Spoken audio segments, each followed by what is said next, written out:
Once upon a time, when the earth of the ancestors was still young and the palm trees spoke softly to the wind, there lived a popular palm wine tapper in a village called Nimbo. He was not a man of loud words, but his hands knew the language of the palm tree.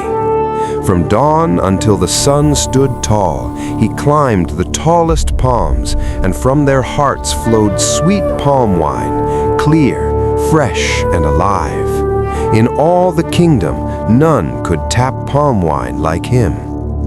Because of this gift, the king of the land often sent for him. When the royal drums sounded, the palm wine tapper left his village and walked the long road to the palace. There, before the carved throne of the ancestors, he poured fresh palm wine into royal calabashes. The king drank and smiled, and with heavy hands rewarded the tapper with gold and praise.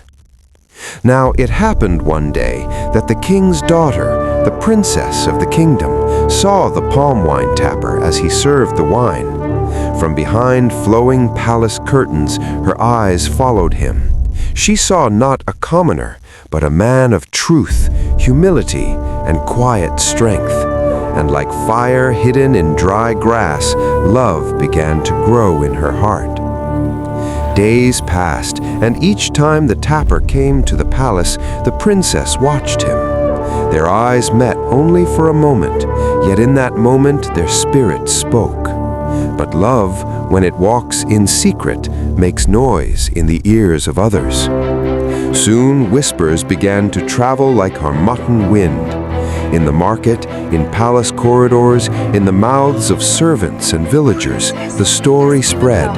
The princess has given her heart to a palm wine tapper. When the king heard this, his heart burned with anger. "A daughter of the throne," he roared, "cannot love a man of the trees." In his fury, he ordered the guards to seize the palm wine tapper. And so, the man whose hands brought joy to the palace was thrown into the cold darkness of the dungeon. There, beneath the palace stones, the palm wine tapper sat in silence. His body was chained, but his spirit was not broken. He remembered the palm trees of Nimbo and trusted the wisdom of the ancestors. Above, in her chamber, the princess wept, but she did not fear. Taking up ink and parchment, she wrote a letter to her father, the king. In it, she poured her heart. She spoke of love, of justice, and of a future she would not abandon.